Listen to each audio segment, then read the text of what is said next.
मनोहर जी और दीनदयाल जी, जी आप लोग बैठकर इस बगीचे में क्या कर रहे हैं जी? आया घूमने। ठीक है महाराज, बहुत आपको ढूंढते ढूंढते पूरा गांव आ गए। हम भी बगीचे में थोड़ा दीनदयाल जी थोड़ा एक भजन सुना दिए, थोड़ा मन खुश हो जाए हमारा।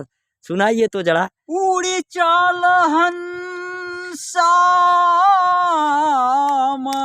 लोक में, हवा के लोग बीरान राम। वाह वाह वाह। उड़ी चाल हंसा अमर लोक में, हवा के लोग बीरान राम। वाह रे प्रभु। हवा के लोग बीरान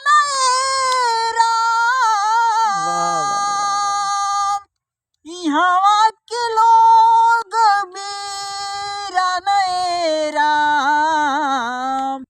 उड़ी चाल हंसा अमर लोक में, हवा के लोग बीरान राम।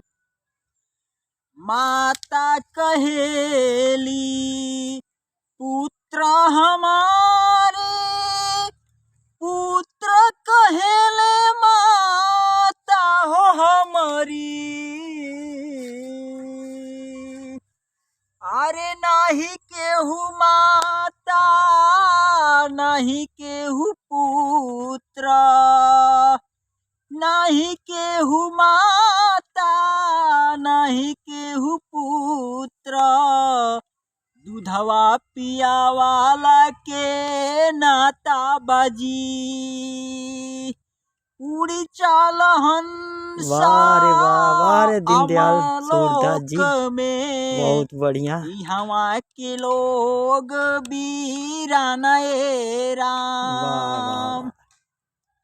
पिता कहेले पुत्र हमारे, पुत्र कहेले पिता हो हमारी। अरे नाही केहू पिता नाही केहू पुत्र, दुनिया जनमाला के नाता बाजी। उड़ी चाल हंसा अमर लोक में, हवा के लोग बीरान राम।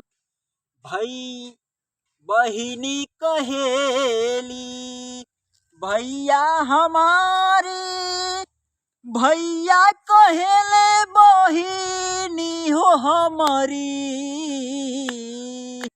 अरे नाही केहू भाई नाही केहू बहिनी, नाही केहू भाई नाही केहू बहिनी, पिछला जनमावा के नाता बाजी।